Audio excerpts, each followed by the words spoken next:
ewange tebasaayo kasasiro ewange tebasaayo tebasaayo nze nabagambye ewange temuleeta I was really troubled for a very long time. Nabagamba nti you people, you don't understand why Uganda is called a part of Africa. The day you know Uganda is a part of Africa, you will integrate Nyamutoro si Mutoro. That is Uganda. Kituufu si Mutoro. Yes. Is not a Mutoro. Yes, it's not a Mutoro. From Nebbi. Yes. That is the reason why Uganda is a part of Africa. With beautiful sceneries. No woman is more beautiful in Uganda than in Nyamutoro. Yes. Face beautiful is bigger than Nyamutoro is the most beautiful woman in Uganda. No. Nyamutoro is the most beautiful woman in Uganda. Is first, is second after Namukwaya. Yes. Namukwaya man spicy wakusatu because he has the most beautiful body in Uganda. Amagulu ga spicy kuliko Bluetooth, Wi-Fi, ne Snapchat. Yasabye omupiira for the first time in Madrid. Nakuba abasajja. Yagambye okufunikira Vipers era goolesi goolo 3. Kati babuuza Mbappe aliwa. Mwagula Mbappe aliwa. Leta Mbappe.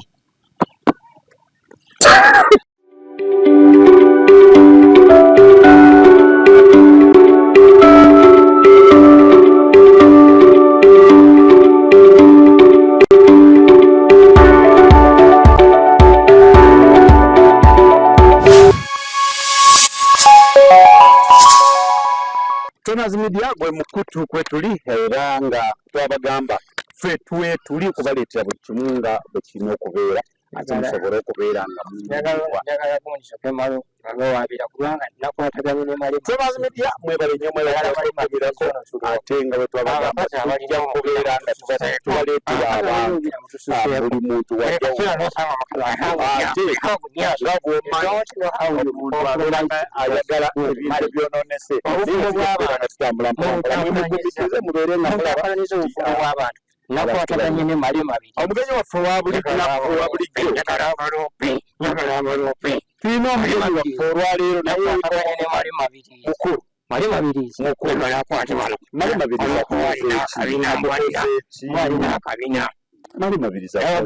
bana abakyala olwo abakazi bano n'omusanga alina akabina kati amaka abakazi baddukayo abakazi baddukayo Ongamba abakazi abalina obubina they think they are the most wise people.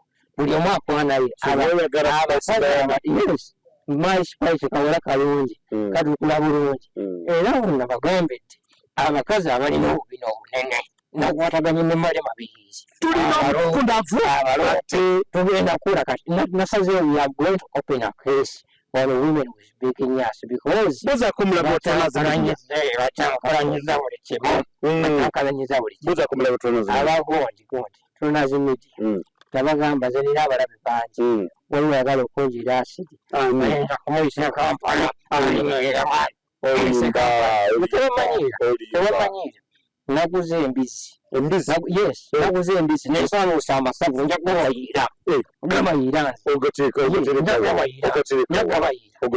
tebanzanyisa amasavu g'embizi tebanzanyisa mba nago tambula n'amasavu g'embizi tambula n'amasavu g'embizi naguze akabina k'ennumba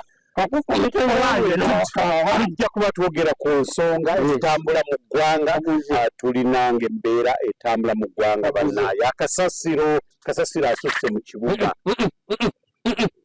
batuwunyiriza era bagambye mwami Museveni nemugamba yesali yankubidde essimu nemugamba nti Kasasiro alina eddembe lye lwaki abakesisi bazunza Kasasiro bamututte eno bamutwala eri kireetedde bannayuganda okunoba abakazi bazunga mu maka ne bazunga ne badda eno ne Kasasiro azunze mu Uganda abantu banaafuka bakuzunga buli kimu kizunge katubawo amagezi Kasasiro asusse kimu kizunge Kasasiro bamutwala mukono bamutwala entebe bamukwate nabagambye bamukwate bakwate agundi bakwate mwogo omukalu bamuteeke mu kutiya bwaba basobola batambule bagende Ago magezi goba. Batambule bagende. Ago magezi goba. Batambule bagende. Omukukuna. Batambule bagende. Ago magezi goba. No reason. You should all encounter and see that Kasashiro. Kasashiro is a study of living things and living things. Why don't you recycle? Yes. Why don't you recycle? Why? Why don't you recycle? Americans are recycling. They're recycling. Now, because I want to know my business, you should recycle. Recycle women with this good. Because I want to know my business, but recycling. Americans are recycling. Omuzayo mu factory. Yes. Omuzayo omukukuna. Yes. Nabaga ebitabo nga bikususse. Nabaga kunjaka nabaga n'abawandiikidde obutabo bwange enagundi section mbadde njirese gundi ya case naguddewo omusango ku bakazi abalina obubina obunene because amaka gasasise I've been in different homes ne baŋŋamba nti nga tolina nyaasi abasajja tebakyayagala. I want women with nyaasi to be prosecuted because balenyiridde amaka gaabo batalina. I want to fight for those with bamless minerals gold spice diana joiranda. I'm on your side. Yes. Kasali nkusasira abo saagala tombulira kasali nkusasira. No kasali no not that category. Not tombulira bakwate bakazi bagiwo omwana nayimba nakaba nga tonyanyasiwo tutulagewa. My woman has a small bum. Yes. Kati when I get another woman with a big nyasi, where will she go? We don't want people to become refugees in their own countries. Leave people. We don't want people to become refugees in their own country. Abavunanyizibwa Kasasiro bano bawa magezi ki? No. Kasasiro tebagatulako. Abakazi mbazeeyo. Kugamba abakazi abazigezi za Kasasiro? Big nyaasi. No. Kama. Omukukunavu. Omukukunavu. No. Njakuviira. Ate onviira? Njakuviira. Kyotayagala njogera ku Kasasiro? Babireke. Njakuviira. Barecycling. Recycle. Olule. Recycle. Kiwedde. Recycle. Era nabawandiikidde ne mbagamba. Abaagala obutabo bwange. Mujje mugule obutabo bwange. If you want to become poor, I have the quickest means of transport. You can become poor in a very quick minute.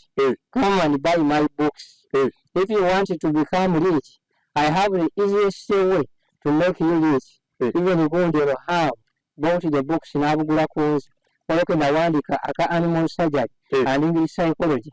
You can become rich within a minute if you come and buy my books only. Abagala amagezi sagala kugamba kubanga nange nabula kwa alien scheme ate abagamba tagalina tamentawaanya mugule butabo. Buy books. Yes, everyone should buy books. I have very important books. Nabawawaabidde.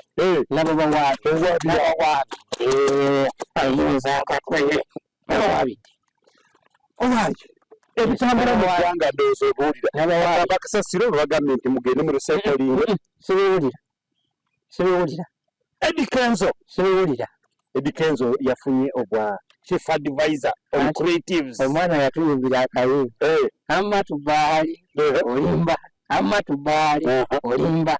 Yes, because he's a BET award winner. And that's so evident he has to get something big from anywhere because he has Tambula, Amawanga. You don't expect a man who has been in this country to get huge than a person who travels.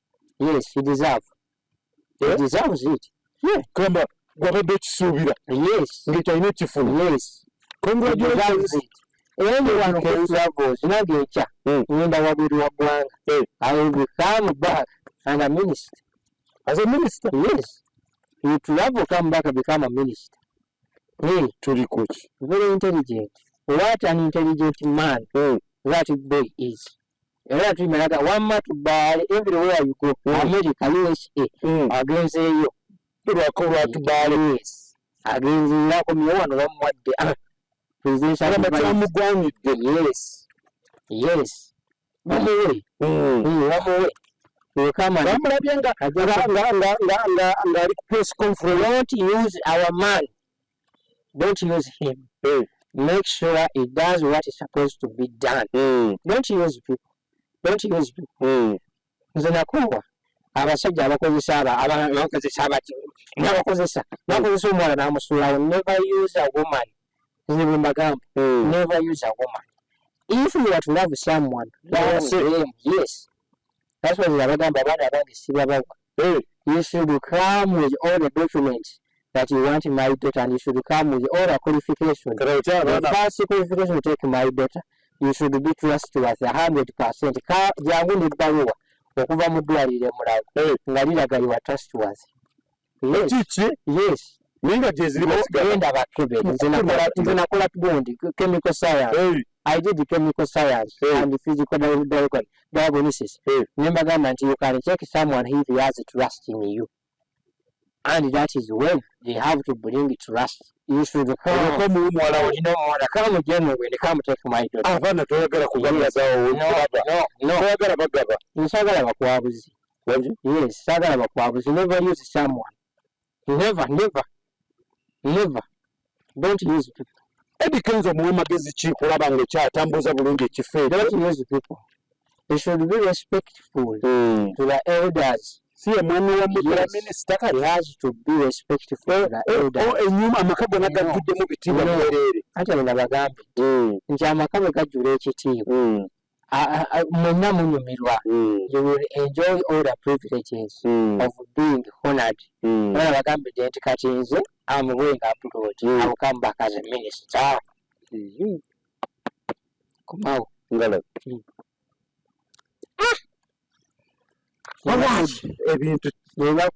Congratulations, Eddie Kenzo. Nebansindikira.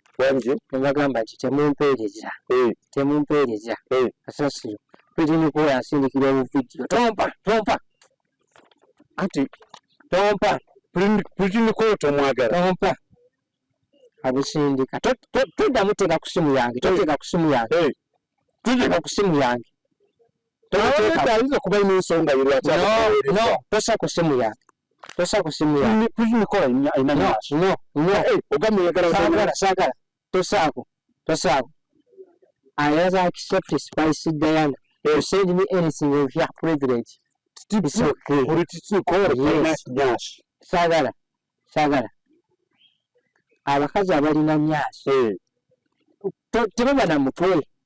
They don't have the head. Naba n'amagezi naye tebaba na mitwe. Nze mbalabyeko. Women with nyaasi have wisdom and knowledge, but they don't have a head. Yes, they don't have a head. That means that you have the wisdom carried in your hands, but you cannot place it where it is supposed to be. Mundeke. I don't want. Sagala. Sagala. Kyogamba Eddie Kenzo ebintu byonna omwaka guno gumutambulidde bulungi. This is a very good minister. And this is when I told you the man went and won a BT award. N'akomawo Uganda. On return to Uganda, he wasn't privileged. They were supposed to be welcomed in Uganda. Bamuleka n'akomawo Ngalonsa. When everything should go to the museum. What have you given the younger man? What? Yes, that is okay. I want him to celebrate because he has got something. But never use someone. The president w'abayimbi? Yes. Presidential advisor creatives? No, Chichangi. Ekyo kikyo? Yes. The president w'abayimbi. Chichangi. Yes. The president w'abayimbi. Ye mwami wa minister? It's okay. Ye mwami wa minister. Very right. Yes. Naye kino? Ebisigadde byange. Never take my positions. Don't take my position. That is my position. Goli bugoyo kati president advisor? Yes. I advise in every sector. I can advise you in the kitchen. I can advise you in the toilet. I advise you everywhere. Don't take my positions. That's my position. namujja nga munzungirako. That's my position. Yes. Yes. That is my position. Yes. Never take my position. Yes. Yes. No, that is my position. So no one. That is my position. I've worked for it over years. That is my position. Ozamba mumanyi bakwata lumonde wange ne bamuwaatira mu bikuta. Tukwata ekintu kitali kikyo. Ozamba mumanyi? No. Kati nabagamba nze maze ebbanga ddene nga mpandiikira gundi Nairobi Breweries nga nzeyandikira obutabo. How to drink and don't fall drunk. That is one of the best articles that has sold everywhere. It was written in the World Book of Records that Nairobi Breweries has the most good article that you can drink and don't get drunk. Yes. Yes, that is possible. You can drink and don't get drunk. That is my knowledge. Yes, that is my knowledge. Kubanga ewaffe I have ever been. Nze naliko nasogolera omwenge. Bw'oba oyagala okunywa omwenge guleme kukwata. Gunywe, otule wansi, oyite Mukama. Era nabagamba nti everyone who drinks should go and drink, sit down and call God. You can't fall drunk. You can't. Omaze okunywa omwenge? Yes. Otule wansi? Yes. Ogambe Mukama yangu ombeeri. Tosobola kugamiira. You can't get drunk. Yes. That is point number one. And that is the only reason that can save you from being a drunkard. Yes. Only one. Yes. Zinabagamba. Ozamba mumanyi? Ozambe yankubira essimu. Nagamba gundi. Pulezidenti wa Amerika bamukubye essimu. Mumanyi Ozambe munnamawulire. Alisaidiza Zambia. Yes. Munnamawulire. He's a journalist. We connect. I'm a journalist. We connect.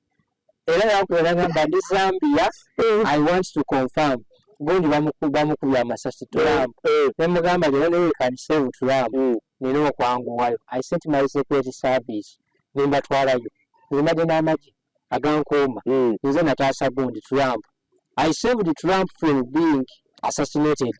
Yes, that attempt was zero. Mukokonavu. Yes. Ngamba Ozambe omuyimbi owa wano. Ozambe omuyimbi. Omanyi abadde alina okugenda okuyimba e Dubai. Yes. Naye basi kyekyo ekyamuleseza ennyonyi nabeera nga tagenze. Yabadde agenda n'eriri puzzle. Eriri puzzle ye oba yamulese atya? Ozambe engeri gye nagambye nti munnamawulire he knows everything that is going around. Tebamulese. Ozambe yalaba ennyonyi ya Brazil eyagwa. He doesn't want to die in a plane crash. Yasigadde. Ozambe alinya taxi n'alinya ne boda kuva wano paka e Kenya. He never likes.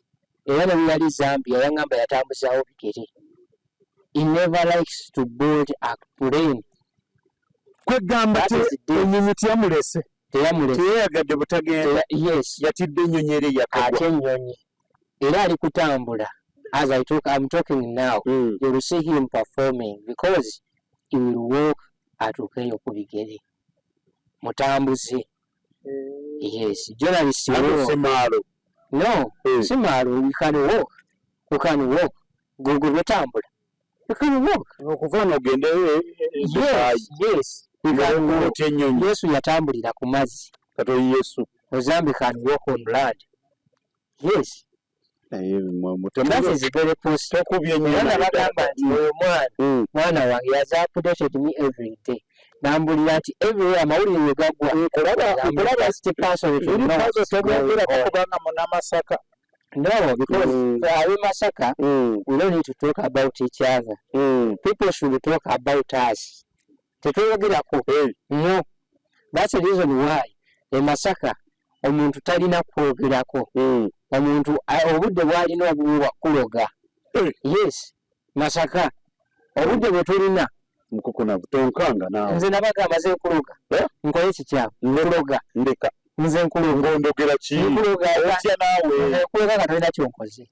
I can bewitch you and become married. Nze nkuluga. Nkuluga n'ofumbirwa gy'otayagala. Yes. Bangi mwendozi bwebuuza zali. Yes. Nze nkuluga. Zaliwa mukola otya? Nkuluga. Ndeka. Zaliwa mukola otya? Yakuviira. Zaliwa mukola otya? Soko mbuulire. Yakuviira. Zaliwa mukola otya? Yakuviira. Kangende.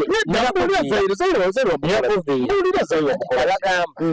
Mu katabo kange. Ne mbagamba nti nno. Bundi Mwami Museveni we yajja ku bukulembeze 1996 yankubira essimu n'aŋŋamba nzije ne mugamba tojja n'ambuuza lwaki ne mugamba eno waliyo obote n'aŋŋamba oyo musobola ne mugamba jangu. That is how Museveni became the president of Uganda because yali amusobola. Yes, yali amusobola era yakikola era amusobola. Lwaki toyagala kuŋŋamba kyazali? Nkugambye. Yes. Kyekiri. Era bwe nababuulidde ne mbagamba nti mu mwaka gwa 2006 nze bampita ne baŋŋamba jangu ogenda kubeera omu ku ba presidential advisors. Ne mbagamba saagala. Yes. Era nagaana tebatimpa. Tokyagala? Sikyagala.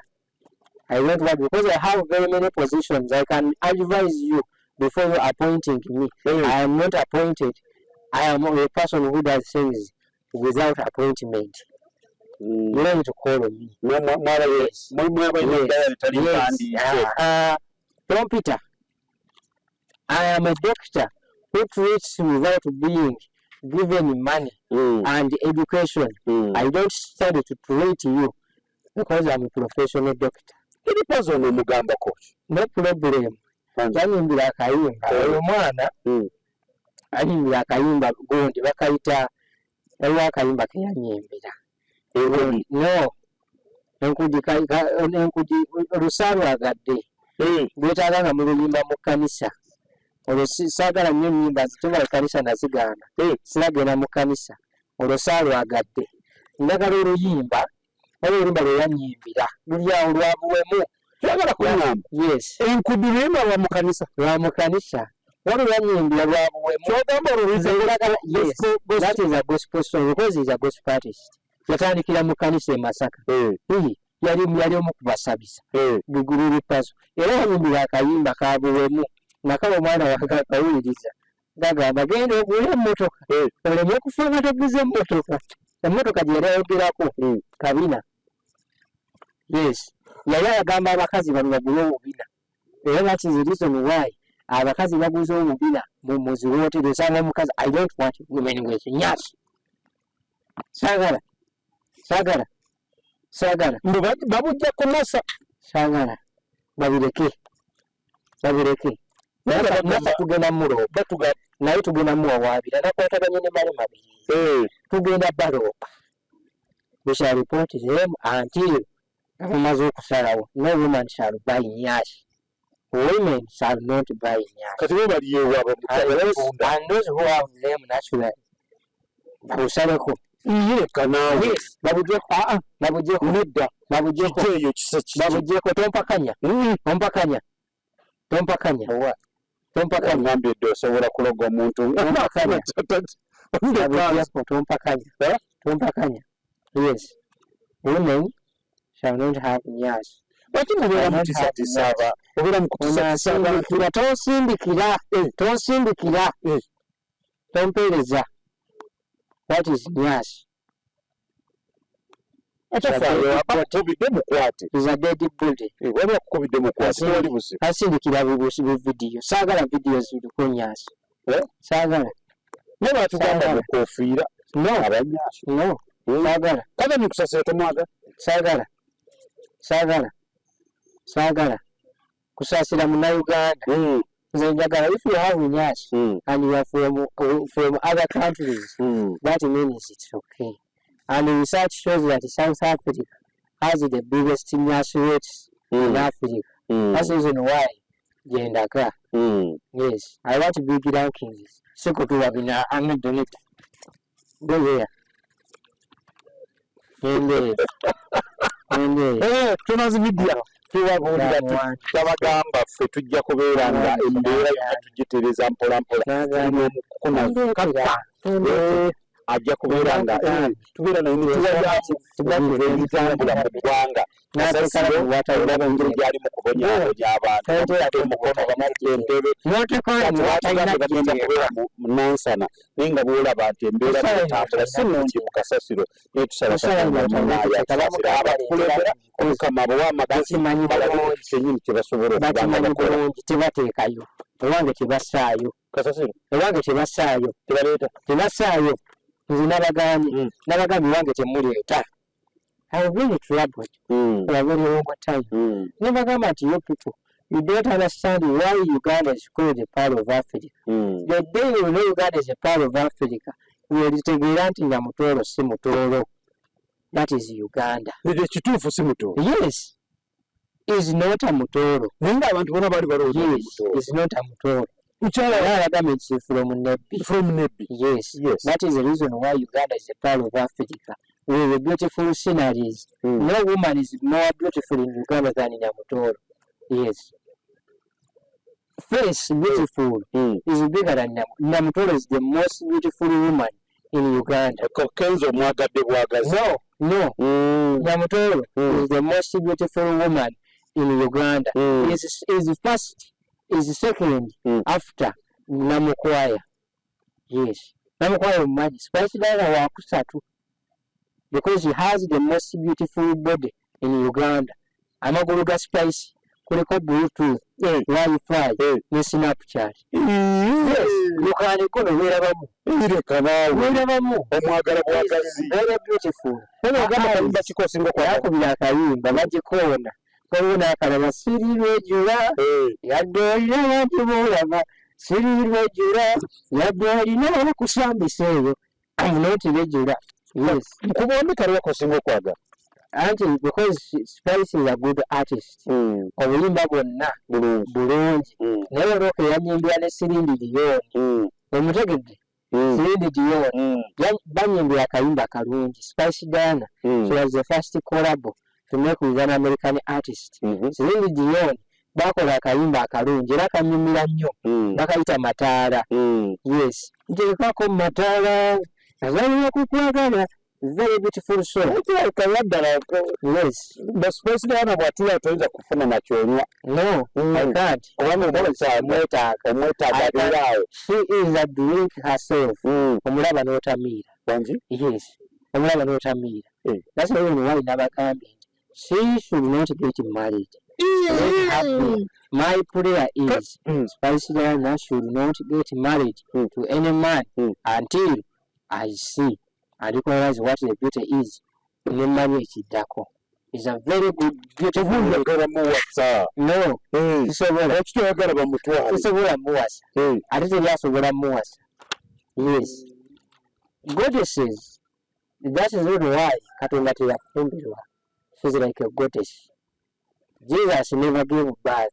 Suffice should be there and watch until when she goes back to her dad, because she was sent as a person to save this world from ugly women. What was it? You can connect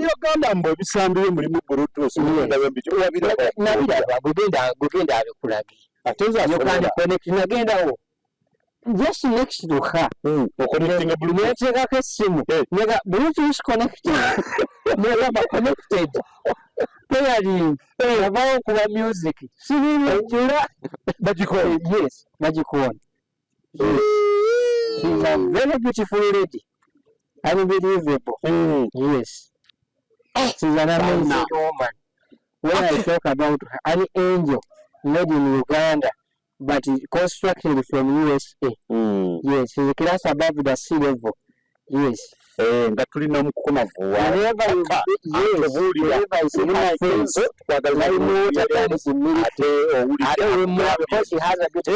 akwagaliza birungi byerere kubanga nti mwaka guno the cooler it becomes. When you go and receive a good, the Spice Diana, she goes higher, the cooler becomes. She's now very cold, like Snow White, very beautiful lady. Tagami wako. Sitogenda kumunnyonnyola because wentandika emuwaana Uganda can collapse, Uganda neggwawo. Luli namuwaana kasasiro yayiika n'ayiika siddamu. Yeekuleke namuwaana kasasiro n'abaluka. Sikyayagala. Siddamu kuwaana. Muwaana onyeenyeesi.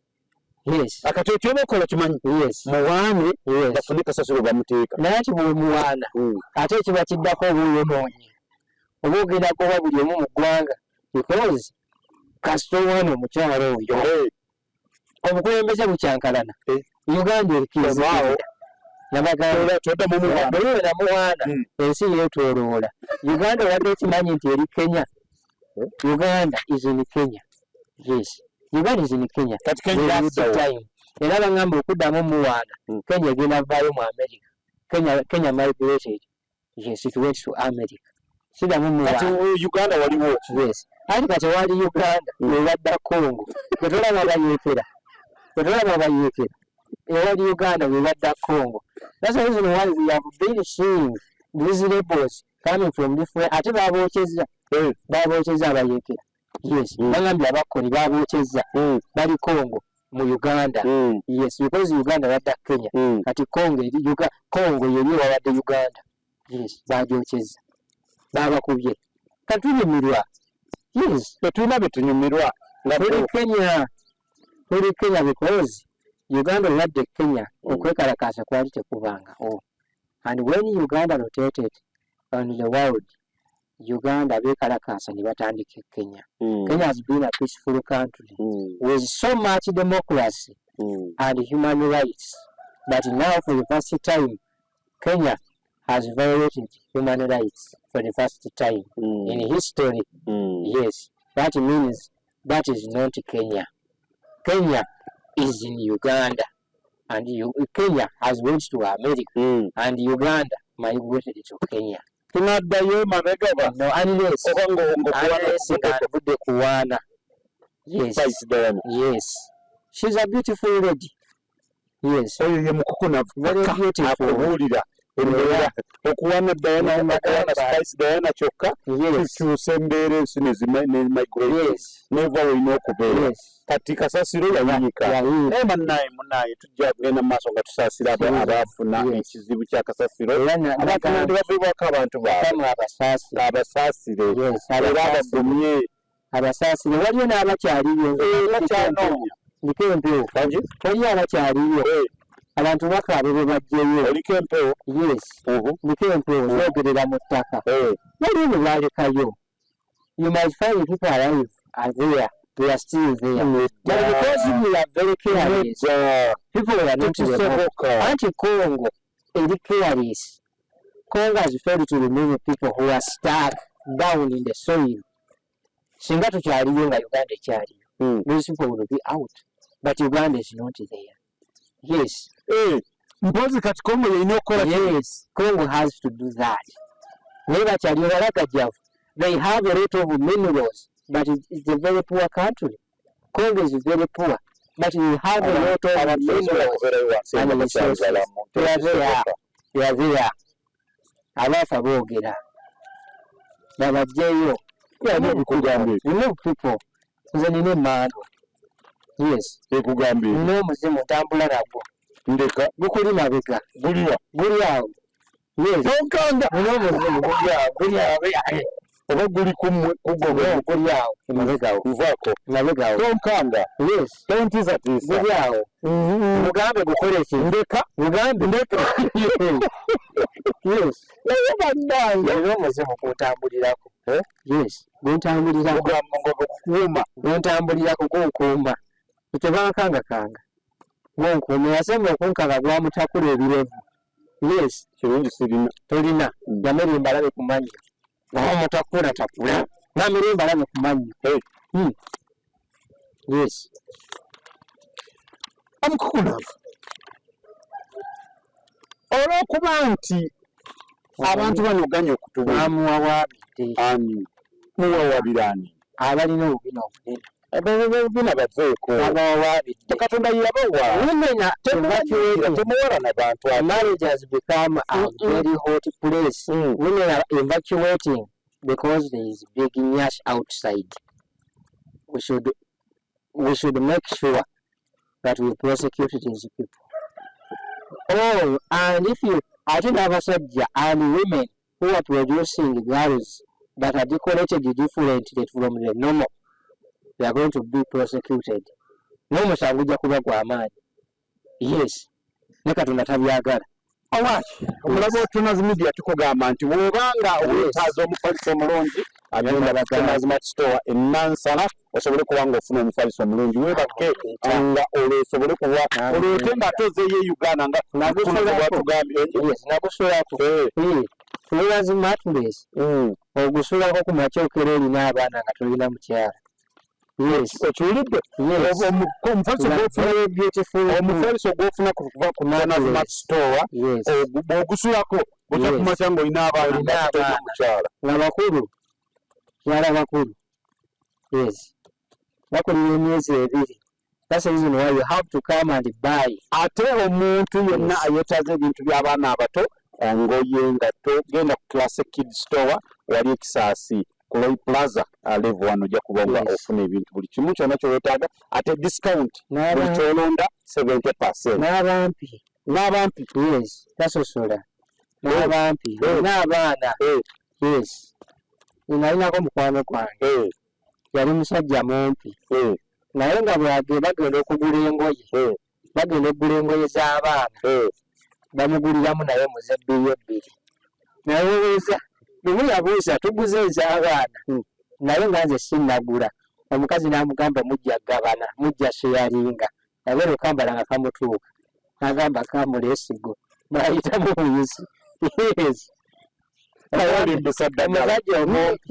Omusajja omumpi tobonaabona naye mugende mu shopping ku ngoye z'omwana kwayambala kati yali ku Classic Kids store Ekisaasi omusajja omumpi balonde bulungi balatuuka waka nga bashiyalinga omusajja omuwanvu temumugende okugula engoye mugula engoye zino bali make sure temugula ssuuka. Engoye z'omusajja omuwanvu zikola ng'essuuka teri byakwebonyaabonya.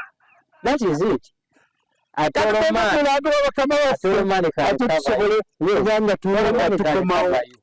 Sajja omuwanvu tagambwako tugende mulango y'abakama waffe tuwumulemu tagambwako sajja omuwanvu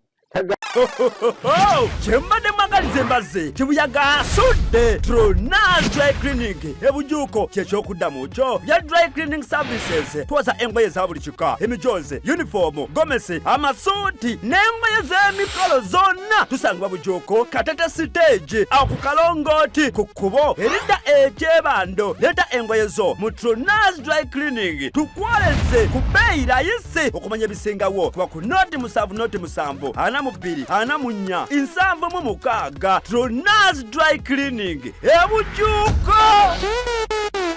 Tronas Mart Store bakafulu mu kutunda emifaliso bakuleetedde emifaliso egy'omulembe egiriko eragala mufaliso gwa ssomero omugango ogukuluma jangu mu Tronas Mart Store tutunda emifaliso okuva ku inchi 2 n'ekitundu okutuukira ddala inchi 8 ku 12. Tutunda piro, blanketi, amasuuka n'ebipiira ebyambaza ku mifaliso biyite bimakintosh beeyi entono. Tusangibwa Nansana Hoima Road opposite Ivory ku Mayembe. Okumanya ebisingawo tukubire ku noti 772 275 Tronas Mart Store bakafulu mu mifaliso.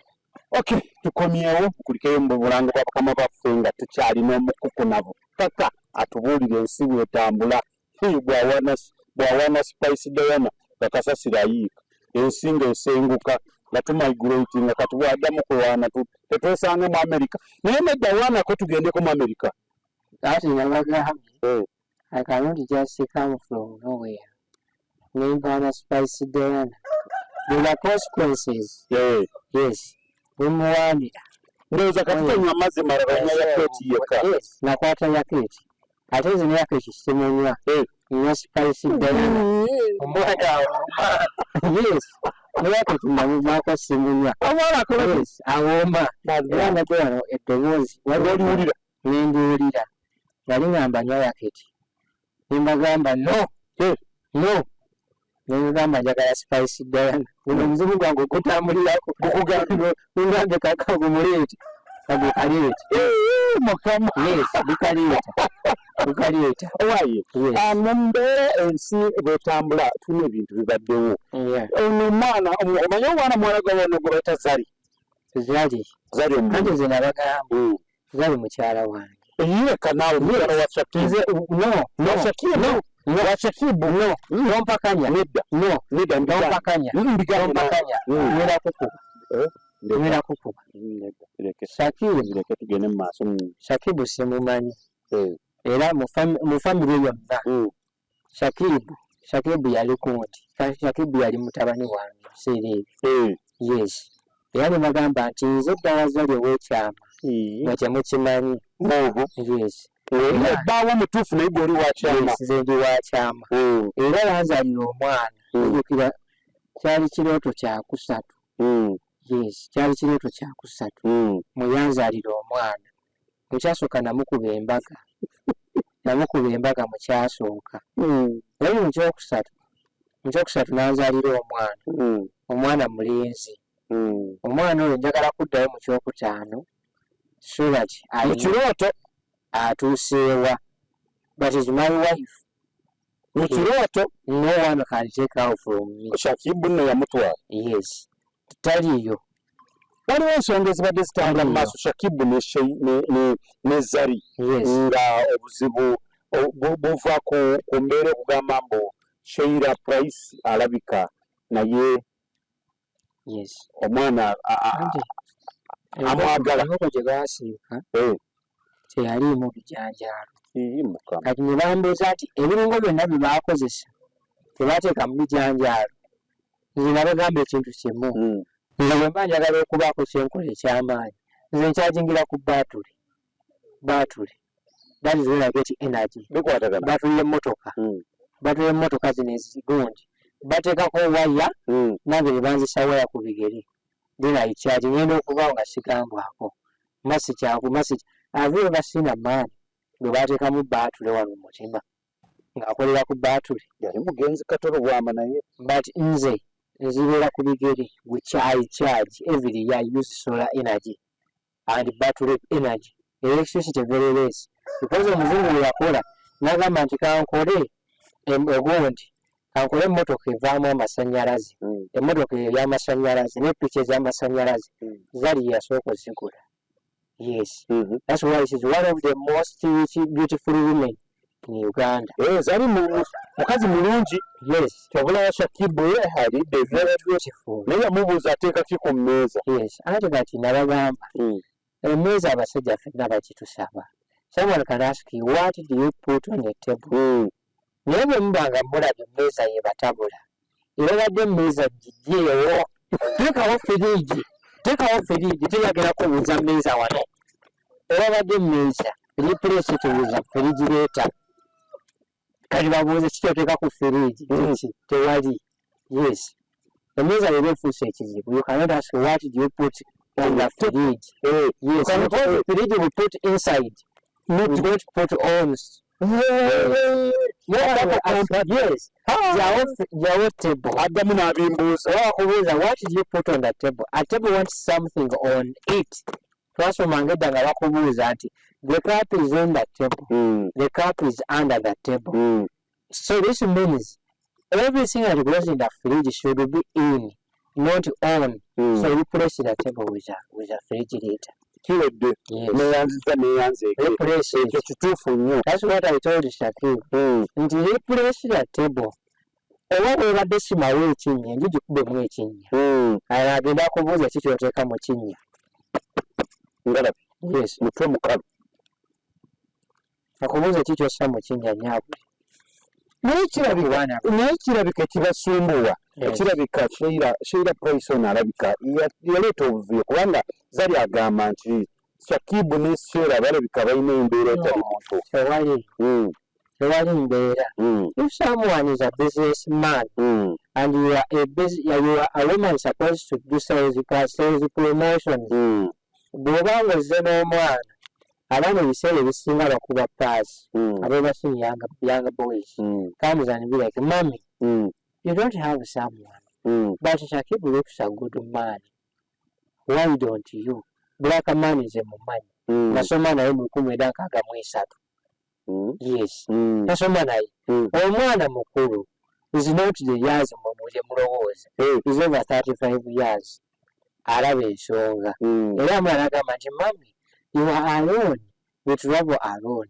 Why don't you get someone that can be aside? Kila place namugamba mwana gwe teweetumiikiriza. This is someone's husband. Era n'agamba nedda saagala. Nibakireka. Zeyangamba bakireka. But the child was beating a pass. Ng'ayagala agimukubire. Ono n'agenda ogiraba nga paasi zirimu kaavu n'agamba no, this one might cause problems. N'akireka. Kwe kukivaako. Yes. That should not worry because it's a wendi. Nze bbaawe ow'ekyama. Njagala muzaalamu abaana gundi mu kirooto ekyasooka. Ekyokubiri. Mu kirooto ekyokuna. Ekyokutaano omwana akuze. Ekyomukazi ajja kuba ku university. Yes. That is how life is. That is life how it is. Yes. That is life how it is. Yes. Okay. No doubt. I have already won. Zari kuna bakugana etachamu kweraliikirira yeyo bbaawo w'ekyama okimanyi ekyo ekintu. No man should make a woman worry. And the beautiful women should not worry because of a man. They should stay in calm because they have a beautiful man and others have men like me who are on their side. Never worry. Zari toddamu kweraliikirira. Tewali muntu amutwala. Okushera price tomweraliikirira ajja kubanga asigala omuntu wo ate ow'ekyama omutegedde tiwaali akuzaalamu abaana mu kirooto. And the reason I love about women with no nyash, they are very intelligent. Their nyash was taken and uplifted to the brain. That's the reason why she can understand quickly. N'agamba omwana tompa paasi. Togimpa. Beera ne paasi zo. Yes. I don't want. Egirekayo. Yes. No problem. Yes. Era kingamba wano. Okay. Embuuli. Ekyo kyo kikugambye. Kingambye. Ekiki. Yes. Kingamba nti tewali buzibu. Era tewaliba. Because baba bakyetegereza. Bakirengera. Tewali buzibu. Era tewaliba. There will never be a reason. That's why the American president yankubira essimu. Nangamba, I'm going to withdraw from this election. It is giving me a lot of trouble. He's not coming. Biden is a very intelligent man. Nangamba, I always do the freezing mode. I come and freeze. People will think I'm not understanding. People will think I'm having something on my head. But I'm very intelligent. I freeze to see whether everyone is paying attention. Then I see the American people are very attentive. They are very soon going to be part of life that I'm going to become very soon. Is coming the president of America. Elected. Tebagenda mulonda. Tebajja mulonda.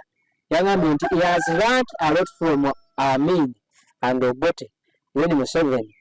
You should always be a very intelligent man. Even if there is an election, you should always stay in power. That is one tactic. Full figure tumide. Tungamba. Full figure tantumira. Akutumira. Tantumira. Guyagambye atumira. No, tantumira. No, tantumira. Tantumira. The reason why. Tantumira. Tagala abasajja batono. Yes. No. He has no interest in small men. Yes. Yes.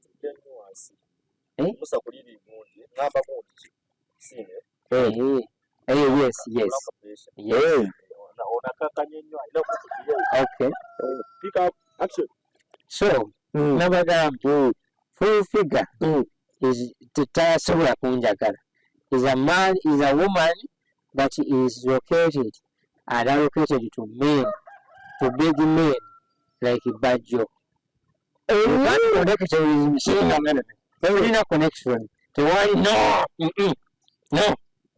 no connection. The word Tamale Mirundi Junior. Tamale Mirundi Junior. Tamale Mirundi Junior. Wali Senior atasobola kubeeranga tewali anze nabagamba nti ensi erina amadaala.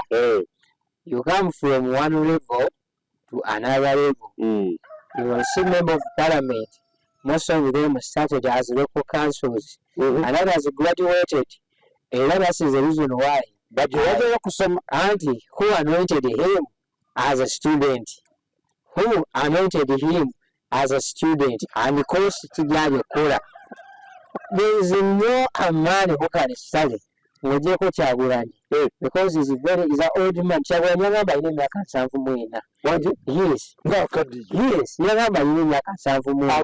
He's the only man, old man who can study at his age and understand because he has a per capita income in his age. Kyoga kungamba vere wa kudeni tusoma tetusobola otwala wengalabi buno mutwe nawo otwala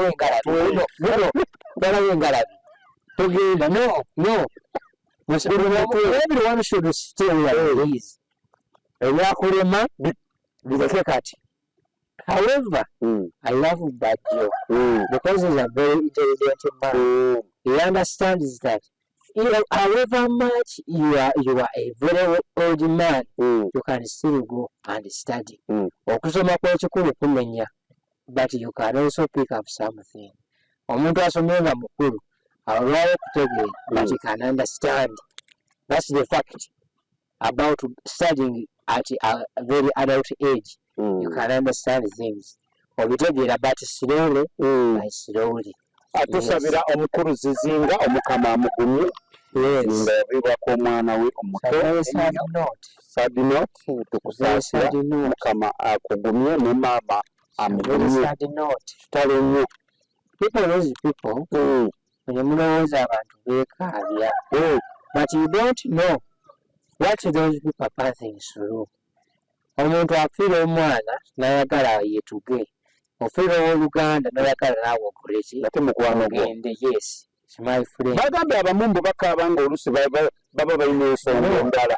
Nobody cries. Era okaaba ng'olina ensonga endala. You might cry because someone has been supporting you financially. When you cry, you can also cry when someone has died because he has been treating you good. You can also cry because in Uganda n'omuntu newabanga abadde akukola ebibi tebasanyukira muntu afudde. Omuntu bw'afa tebasanyuka. To be happy. Uganda never Uganda you don't have to be happy.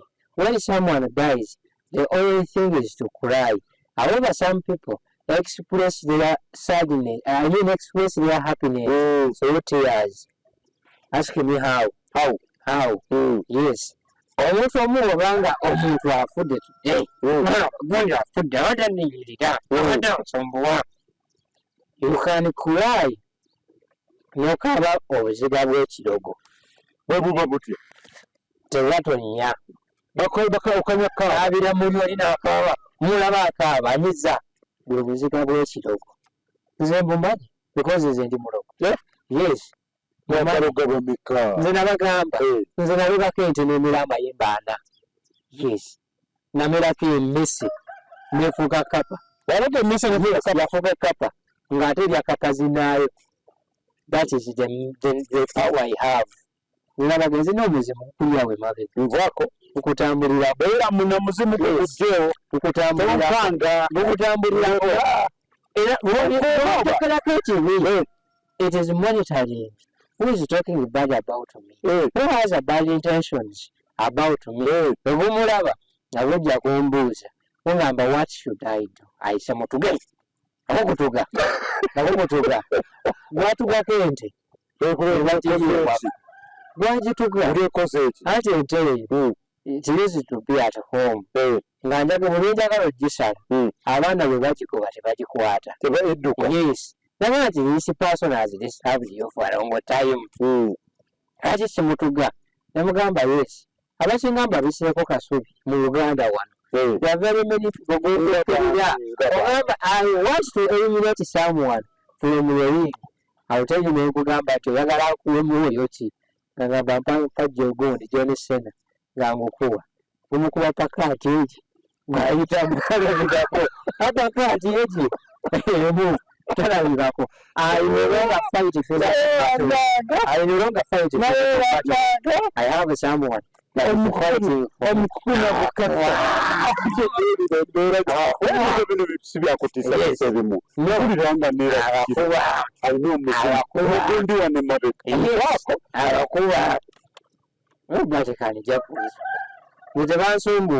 Ate abaganda b'obubina mwe twabaloopye ninga twagamba abaloopye bazamwe bali kubanga mwebira ku mukutu gw'abaloopye era gero mukozi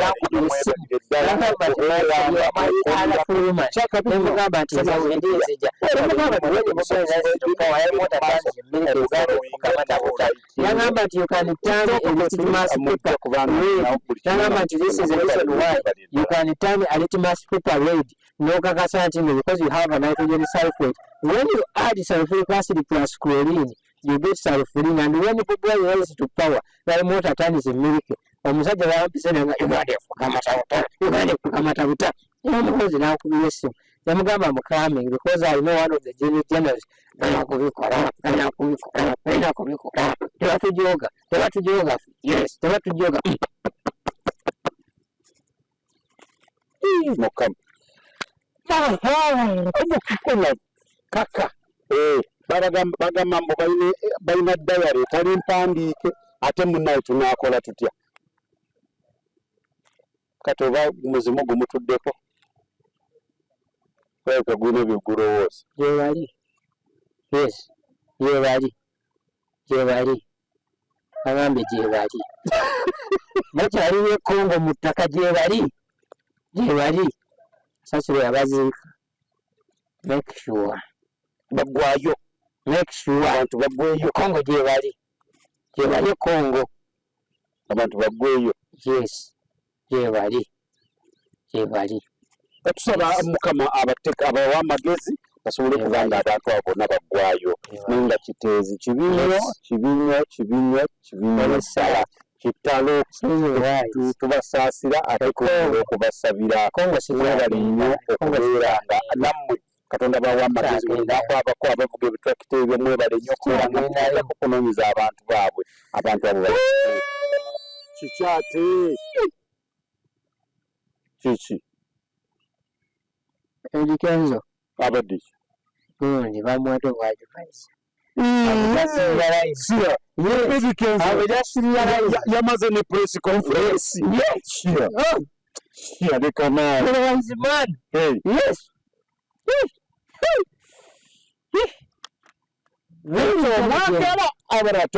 very intelligent. Yes. Era namugambye olumala saasirako mwanga lutaaya tumireko nomutubirako mwanga lutaaya a very intelligent journalist of our generation, a very strong man. We are saying that very sad and so sorry. May God always keep abundance in you and guide you, protect you where necessary. That is a prayer from the Lord. I don't know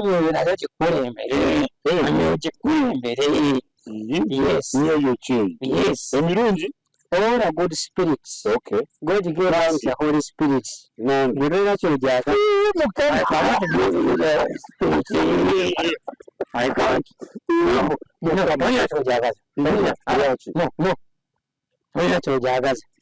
Yes. I don't want. I never can be. Unless the spicy Diana is still there. You have a man of your dream. The man who settled for you 24 years ago has been settled for you and has been in marriage with you.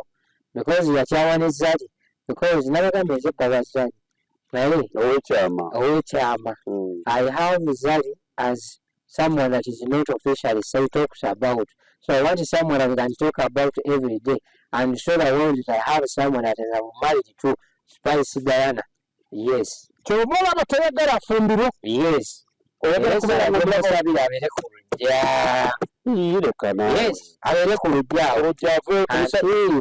Era tube tuva wano. Ogenda kulembera essaala. Yes. Ave ku lujja. Tavaako. Mpozi wagamba togenda mu kanisa tozaako. Tavaako. I don't want. Spicy Diana. Tuva ku lujja. We want to see you. Olujja bwe luvaako lujja kkala. Yes. Yekka yaliwo. Nze n'omu njogera naye. Yangamba nina omwana omuwala. Very beautiful. I can't release it to him abayaayi. Namugamba I'm not a thief. I'm not a saga. Nangamba if you're not a saga, prove me. Nina mutwalira empapula. Okuva Mulago. Yes, kuva Mulago. Nzikakasa nti I'm a trustworthy man. Very general. He's a DNA of a general man, of a genuine man. Yes, you need a genuine man. And that is supposed to be me. Yes. Totawaana. Nebakadama bakulimba. Nyaveme outside mail bali bamulimba. We cannot take out from bamulimba. They are deceiving. Unless analytic bakulanga zisinga high rate of the capacity in genuine and festivals will be the man to compete and take the fight. No one can take away from my wife because I'm a genuine man. Yes, person mwagala baba. Yes. Yes. Ndozo tubere na ono bagamba embaga yange ejja kubeera mu America. Waliwo akaguli bakayita Paris Tower kali mu USA. Okategedde the Paris Tower in USA. Omwana oguli gy'agenda okubeera very high yagenda omutwala era njagala bonna abaana be nasoma nabo ku Nabisuusa Girls bonna Nabisuusa ly'abakali. Yes. Ate gw'oli musajja. Ate nasomera liri Zambia. Yes, liri Zambia. Era nasoma njagala bonna bajje ku mbaga yaffe Spicy Diana. Yes. Nabisuusa Girls. Ate n'obeera nga omusajja guwadde liri Zambia. Anti zinabagamba. Nze bwe natuukayo, I'm a very intelligent man. I can study in every situation. All the people there, they thought I was a woman. Yes. I entered. Nayigira nga nyambadde ekiteeteeyi. Ne bagamba we are going to check. Olunaku lwe baali bacekinga. Nagamba nina emmandu. Eyakebera namuloga. Yes. Namuloga. Omulaba Thomas tutuuse ku nkomerero ya puroguramu yaffe eno nga tulina omukukunavu kakka. Sooka obubulire akatabo kafulumadde obutabo obutabo ayagala okwavuwala njagala nkateeke ku galaji y'amandeevu amajja kasangawo ab'omu Kisenyi njagala mbawaako ak'okugaggawala oyagala epipa abali mu Kisenyi bagamba Kisenyi ekimu ku bifo ebyava mu ntobazi. So I want to make these people rich. So that book is coming very soon. I announce it when it comes. I announce it. Then mwabagala ak'okusiri walawo abalina amagezi amangi njagala. Yes, alinga amagezi gansuseeko ate nti amagezi ago gakusukako olwala ekirwadde ekibugezi ali kisobola okufunikira nga kikufudde ekitategeerekeka. Kati abagala okendeeza ku magezi n'okugajjirawo ddala I have that book bakayita the right stand full and full times right that can be written in Purity Waters bajja kafuna nze yakawandiika my author. Yes, bajja kafuna. Yes.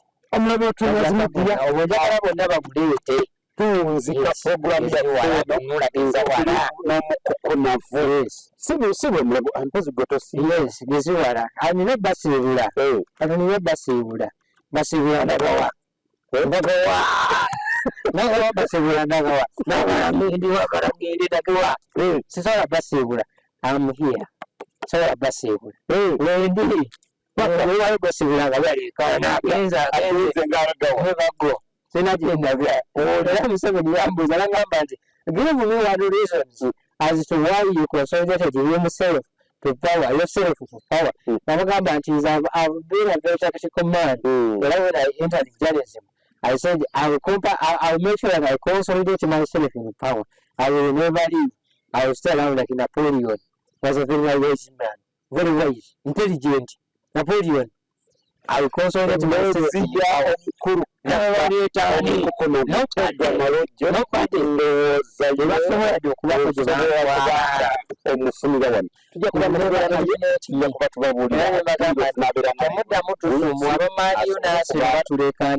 No one can win.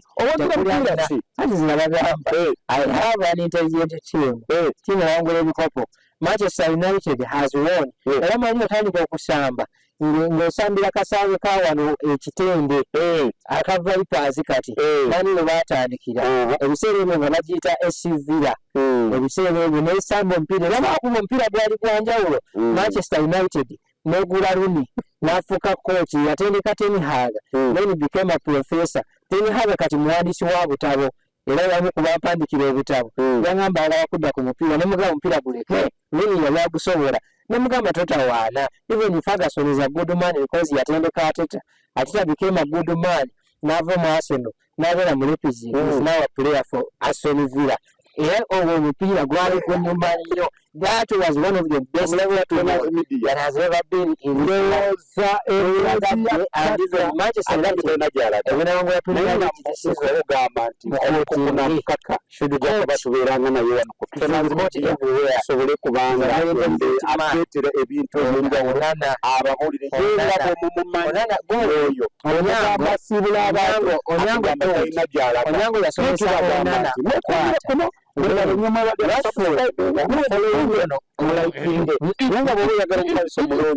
genda kutuna matstore enansa osobole kubanga ofuna omufaliso olugoyi olw'abaana obulungi ebintu by'abaana receivers